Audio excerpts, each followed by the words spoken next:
Good morning students, study journal में आप सभी का स्वागत है। आइए देखते हैं आज का करंट अफेयर। आज है 9 फरवरी। आज का पहला प्रश्न देखते हैं। प्रश्न संख्या 1। फरवरी 2026 में शुरू होने वाले पुरुष T20 विश्व कप के लिए भारतीय टीम का कप्तान किसे नियुक्त किया गया है? ए हार्दिक पांड्या, बी सूर्य कुमार यादव, सी शुभमन गिल या फिर डी ऋषभ पंत। इसका सही जवाब है ऑप्शन बी, सूर्य कुमार यादव।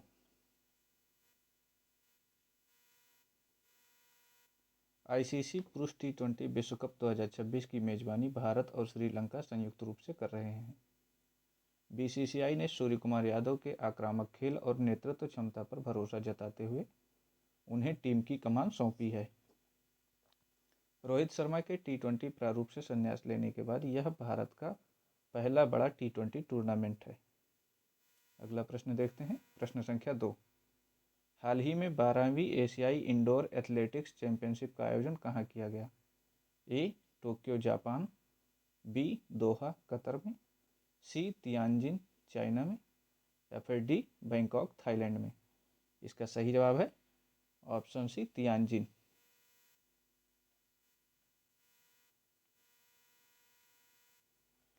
चीन के तियानजिन शहर में आयोजित इस चैंपियनशिप में एशिया के बेहतरीन एथलीटों ने हिस्सा लिया।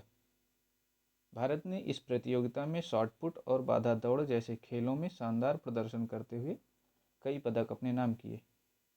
अगला प्रश्न है प्रश्न संख्या 3। किस देश की महारानी मैक्सिमा हाल ही में एक रिजर्व सैनिक के रूप में सेना में शामिल हुई? ए बेल्जियम, बी डेनमार्क, सी स्वीडन या फिर डी नीदरलैंड। इसका सही जवाब है ऑप्शन डी, नीदरलैंड। नीदरलैंड की रानी मैक्सिमा ने सैन्य प्रयासों का समर्थन करने और सशस्त्र बलों के साथ एकजुटता दिखाने के लिए रिजर्विस्ट के तौर पर सेना ज्वाइन की है। उन्होंने सेना के लॉजिस्टिक्स और सहायता कार्यों में प्रशिक्षण लिया है, जो वहां के शाही परिवार की सेवा के प्रति प्रतिबद्धता को दर्शाता है। अगला प्रश्न है प्रश्न संख्या 4। राज्यसभा में पेश किए गए राइट टू डिस्कनेक्ट बिल का मुख्य उद्देश्य क्या है? ए कार्यालय समय के बाद आधिकारिक कॉल या ईमेल से राहत देना, बी इंटरनेट सेवाओं को मुफ्त करना या फिर सी बिजली की कटौती को रोकना, डी सोशल मीडिया पर प्रतिबंध लगाना। इसका सही जवाब है ऑप्शन ए, कार्यालय समय के बाद आधिकारिक कॉल या ईमेल से राहत देना। यह बिल कर्मचारियों के मानसिक स्वास्थ्य और वर्क लाइफ बैलेंस को बेहतर बनाने के लिए पेश किया गया है। इसके कानून बनने के बाद कर्मचारी ड्यूटी के समय के बाद बॉस या कंपनी की कॉल और मैसेज को नज़रअंदाज करने का कानूनी अधिकार रखेंगे। अगला प्रश्न है प्रश्न संख्या 5। एशियाई शूटिंग चैंपियनशिप में पुरुषों की 10 मीटर एयर राइफल प्रतिस्पर्धा में किस भारतीय ने स्वर्ण पदक जीता है? ए अर्जुन बबूता, बी रुद्राक्ष पाटिल, सी अभिनव बिंद्रा या फिर डी सौरभ चौधरी। इसका सही जवाब है ऑप्शन बी, रुद्राक्ष पाटिल। रुद्राक्ष पाटिल ने शानदार सटीकता का परिचय देते हुए गोल्ड मेडल जीता, जबकि साथी भारतीय निशानेबाज अर्जुन बबूता ने इसी स्पर्धा में रजत पदक हासिल किया। अगला प्रश्न है प्रश्न संख्या 6। आरबीआई ने सूक्ष्म, लघु और मध्यम उद्यमों के लिए बिना गिरवी लोन की सीमा बढ़ाकर कितनी कर दी है? ए 15 लाख रुपए, बी 50 लाख रुपए, सी 25 लाख रुपए या फिर डी 20 लाख रुपए। इसका सही जवाब है ऑप्शन डी, 20 लाख रुपए।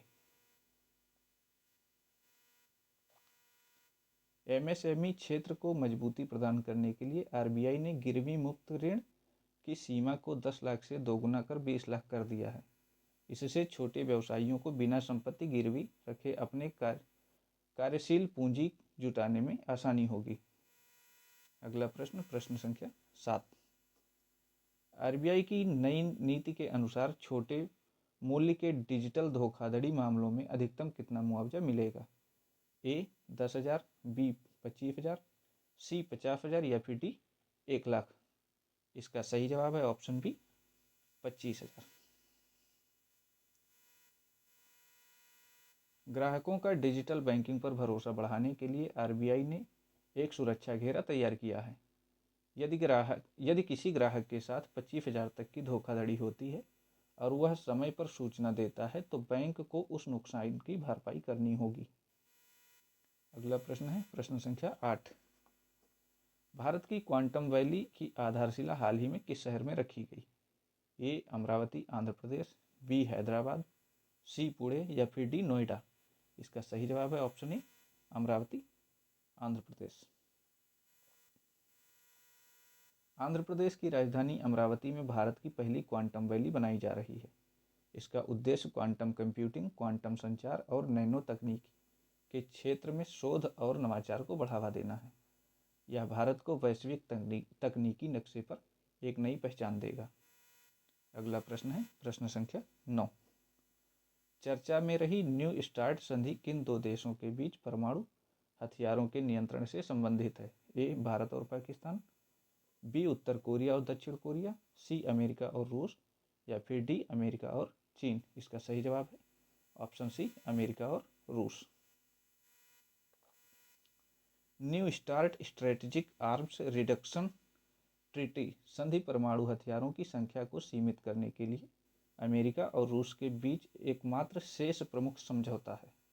हाल के तनाव के कारण इसकी समीक्षा और इसमें बने रहने को लेकर वैश्विक स्तर पर चर्चा हो रही है।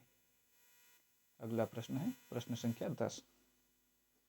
अंडर 19 विश्व कप 2026 के फाइनल में मैन ऑफ द मैच और मैन ऑफ द सीरीज दोनों पुरस्कार किसे मिले? ए मुशीर खान, बी वैभव सूर्यवंशी, सी अरावेली अवनीश या फिर डी प्रियांशु मोलिया। इसका सही जवाब है ऑप्शन बी वैभव सूर्यवंशी।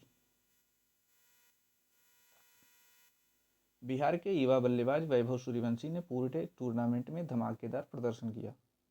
उन्होंने न केवल भारत को छठी बार खिताब जिताने में मदद की, बल्कि फाइनल में अपनी बेहतरीन पारी के लिए मैन ऑफ द मैच और पूरे टूर्नामेंट के लिए सर्वश्रेष्ठ खिलाड़ी का पुरस्कार भी जीता। अगला प्रश्न है प्रश्न संख्या 11। डीआरडीओ ने हाल ही में अग्नि 3 मिसाइल का सफल परीक्षण कहाँ से किया? ए अब्दुल कलाम द्वीप ओडिशा, बी श्रीहरिकोटा आंध्र प्रदेश, सी पोखरण राजस्थान या फिर डी जैसलमेर राजस्थान। इसका सही जवाब है ऑप्शन ए अब्दुल कलाम द्वीप ओडिशा। अग्नि 3 एक इंटरमीडिएट रेंज बैलिस्टिक मिसाइल है जिसकी मारक क्षमता 3000 से 3500 किलोमीटर से अधिक है। यह भारत की परमाणु प्रतिरोधी क्षमता का एक महत्वपूर्ण हिस्सा है। अगला प्रश्न है प्रश्न संख्या 12। हाल ही में चीतों के नए जत्थे के आगमन के कारण चर्चा में रहा कूनो नेशनल पार्क कहाँ स्थित है? ए उत्तर प्रदेश, बी राजस्थान, सी छत्तीसगढ़ या फिर डी मध्य प्रदेश। इसका सही जवाब है option D Madhya Pradesh.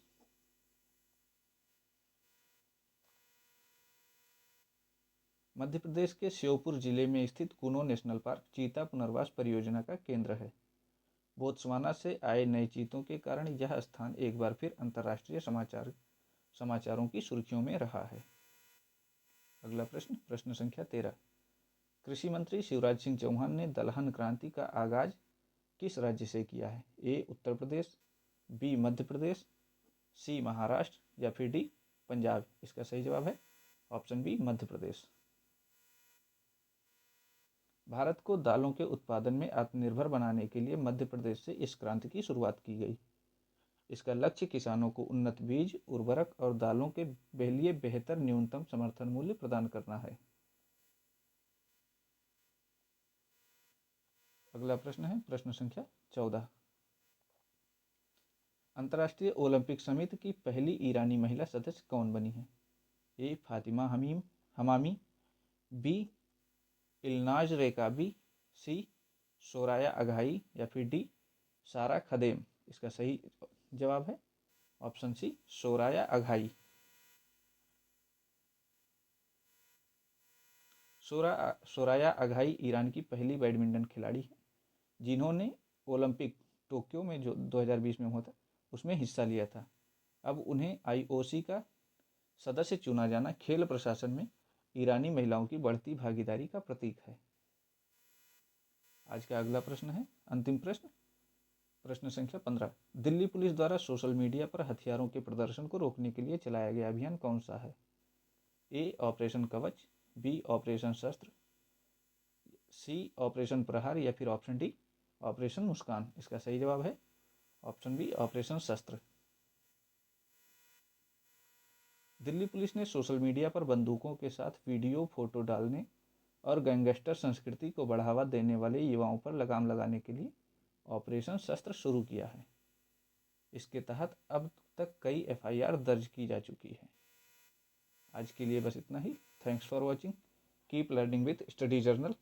Like, share and subscribe.